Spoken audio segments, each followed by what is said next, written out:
Hello बच्चों। Last जो आपने टॉपिक किए हैं वो थे प्रत्याहार और माहेश्वर सूत्र। आज का जो आपका नया टॉपिक है वो है वर्ण विचार। बच्चों, लास्ट टॉपिक में आपने ये सीखा था कि वर्ण क्या होता है, वर्णमाला क्या होती है। बच्चों, भाषा की सबसे छोटी इकाई को वर्ण या अक्षर कहते हैं और वर्णों के व्यवस्थित क्रम को हम क्या कहते हैं, वर्णमाला। बच्चों, आज हम सीखेंगे वर्ण कितने प्रकार के होते हैं। वर्ण दो प्रकार के होते हैं। नंबर एक स्वर, जिसे अच भी बोला जाता है, और नंबर टू व्यंजन, जिसे हम हल भी बोलते हैं। अब हम ये देखेंगे कि स्वर कहते किसे हैं। उन वर्णों को स्वर कहते हैं जिनके उच्चारण के समय हमें किसी अन्य वर्ण की सहायता नहीं लेनी पड़ती। इसका मतलब क्या है बच्चों, कि जब भी हम स्वर का उच्चारण करते हैं तो हमें किसी अन्य वर्ण को नहीं लेना पड़ता। यानी कि अगर हम ए का उच्चारण कर रहे हैं तो अ कैसे बोलेंगे, अ ही बोलेंगे। उसके साथ हम किसी अन्य वर्ण को नहीं ले रहे हैं। जैसे हमने आ बोला तो हम आ ही बोल रहे हैं, इसमें किसी अन्य वर्ण का योगदान नहीं है।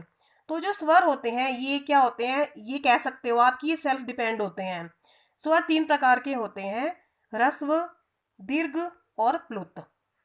सबसे पहले हम देखेंगे ये ह्रस्व स्वर क्या होते हैं, जिनके उच्चारण में एक मात्रा का समय लगता है। एक मात्रा का मतलब क्या है बच्चों, कि जिन वर्णों के उच्चारण में हमें बहुत कम समय लगता है, वो बहुत कम समय के अंदर उच्चारित हो जाते हैं, उन्हें ह्रस्व स्वर बोलते हैं। जिनके उच्चारण में दो मात्रा का समय लगता है उसे दीर्घ स्वर कहते हैं। और ये दो मात्रा का मतलब क्या है, कि जिन वर्णों के उच्चारण में ह्रस्व स्वर से थोड़ा सा ज्यादा समय लगता है उन्हें दीर्घ स्वर कहते हैं। और जिनके उच्चारण में तीन मात्रा का समय लगता है उसे प्लुत कहते हैं। और ये तीन मात्रा का मतलब क्या है, कि जिन स्वरों के उच्चारण में हमें दीर्घ से तीन गुना समय अधिक लगता है उसे क्या कहते हैं, हम प्लुत स्वर कहते हैं। देखिए बच्चों, ये सबसे पहले ह्रस्व स्वर दिया गया है, इसके एग्जाम्पल्स देखेंगे आप। इसका उच्चारण कैसे किया जाता है, अ, ई, उ, री, री। यानी कि बहुत ही कम समय में इसका उच्चारण कर दिया गया है, जैसे कि इसकी डेफिनेशन में भी बताया गया है। अब है दीर्घ स्वर। इसका उच्चारण कैसे करेंगे हम, आ, ई, ऊ। देखिए आप, इसमें समय लग रहा है ना, तो ये इसलिए क्या है, ये दीर्घ स्वर है। यानी कि ह्रस्व स्वर से थोड़ा सा समय क्या लगा, हमें ज्यादा लगा। अब ये तीसरा आता है एग्जाम्पल, ओम। प्लुत स्वर है, इसमें जो अ है ये क्या है, प्लुत स्वर है। ये जो लास्ट, ये जो बीच में ये फाइव जैसा ये एक वर्ण बना हुआ है बच्चों, ये क्या है, ये साइन होता है। इसलिए इसके सामने तीन मात्रा का सूचक, ये जो साइन है ये तीन मात्रा का सूचक होता है।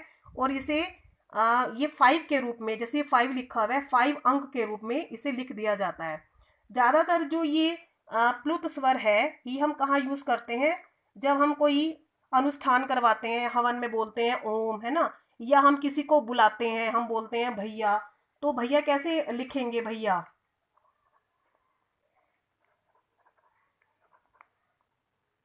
भैया। ठीक है। तो किसी को पुकारने में और किसी अनुष्ठान में ये हमारा जो प्लुत स्वर है इसे हम यूज करते हैं। नाउ द नेक्स्ट इज व्यंजन। व्यंजन किसे कहेंगे, जिन वर्णों का उच्चारण स्वर की सहायता से किया जाता है उन्हें व्यंजन कहते हैं।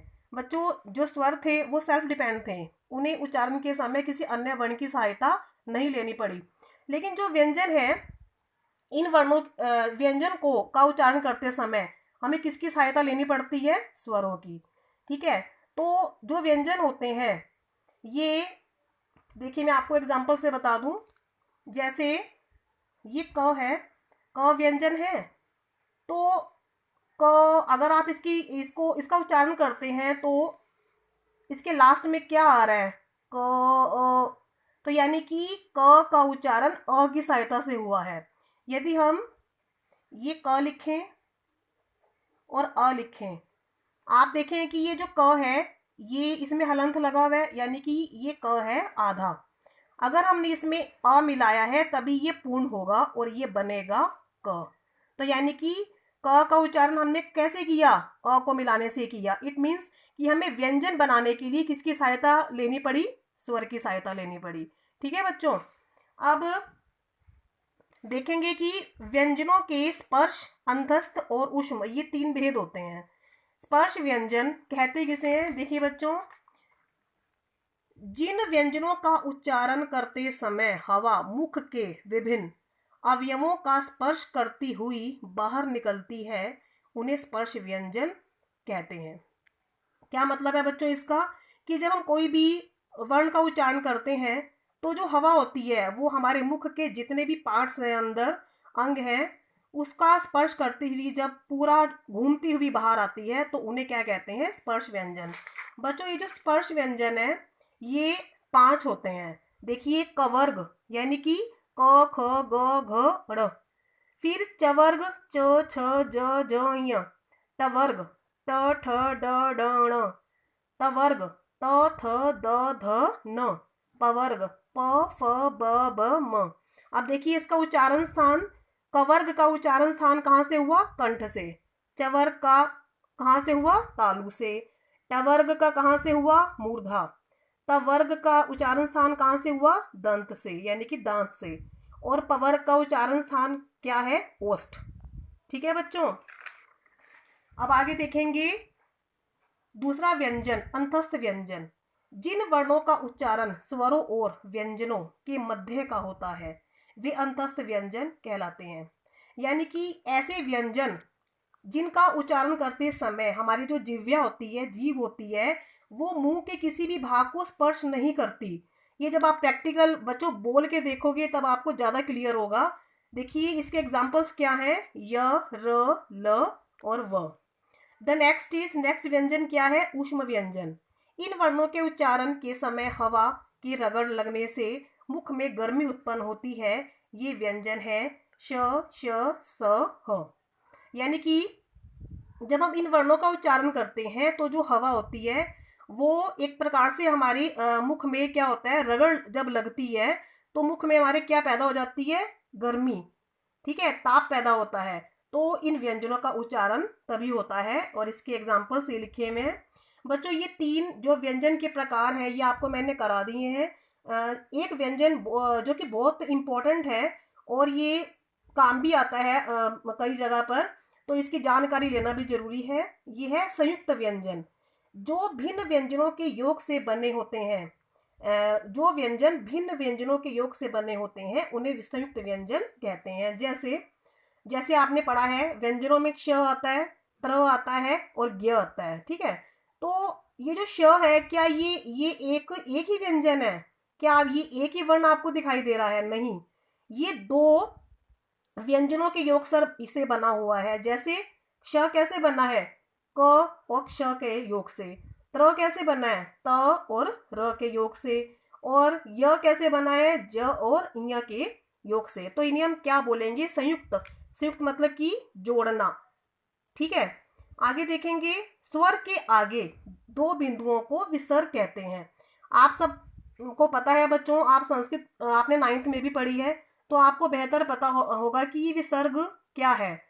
ठीक है, स्वर के आगे जो हम ये 2 डॉट्स लगाते हैं, 2 बिंदी लगाते हैं, जैसे कि आप देख रहे हैं, रा में है, यानी कि मैं के पीछे जो साउंड आ रही है वो ए है, यानी कि स्वर है। उसके आगे जो ये 2 बिंदु लगे हुए हैं इसे हम क्या कहेंगे, विसर्ग। बच्चों आगे देखें अनुस्वार। अनुस्वार क्या होता है, यदि हम अनुस्वार का संधि विच्छेद करें तो क्या आएगा, अनु प्लस स्वर। ये जो अनुस्वर है यानी कि स्वर के बाद, जो स्वर के बाद ध्वनियां आती हैं, जिन ध्वनियों का उच्चारण नाक से किया जाता है। ठीक है, जिन ध्वनियों का उच्चारण नाक से किया जाता है उन ध्वनियों को क्या बोलते हैं हम, अनुस्वार। जैसे कंस, हंस। देखो बच्चों अगर हम इसका प्रोनाउंसिएशन करते हैं, जब हम इसको बोलेंगे तो आप बोल के देखेंगे तो क्या होगा कि जब कंस बोलेंगे तो आप खुद ब खुद देखेंगे कि इसका जो उच्चारण है ये, इसके लिए हमें नाक की सहायता लेनी पड़ रही है। इसका उच्चारण नाक से किया जा रहा है। आगे है अनुनासिक। जिन स्वरों का उच्चारण नाक व मुख दोनों से किया जाता है अनुनासिक कहलाते हैं। यानी कि जिन स्वरों के उच्चारण में नाक व मुख दोनों की ही आवश्यकता पड़ रही है उन्हें क्या बोलेंगे, हम अनुनासिक बोलेंगे। ठीक है, जैसे कि चांद, अंधेरा।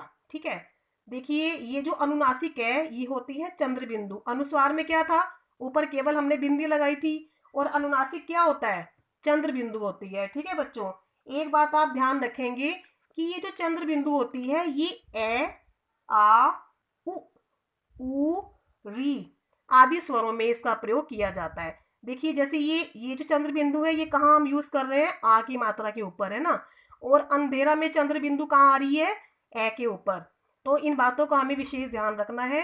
तो बच्चों आज का जो आपका टॉपिक था वर्ण विचार, जिसमें आपने स्वर और व्यंजन के बारे में बहुत गहनता से जिसका अध्ययन किया है, तो आशा करती हूँ ये आपको बहुत अच्छे से एक्सप्लेन हो गया है और आपको समझ में भी आ रहा होगा।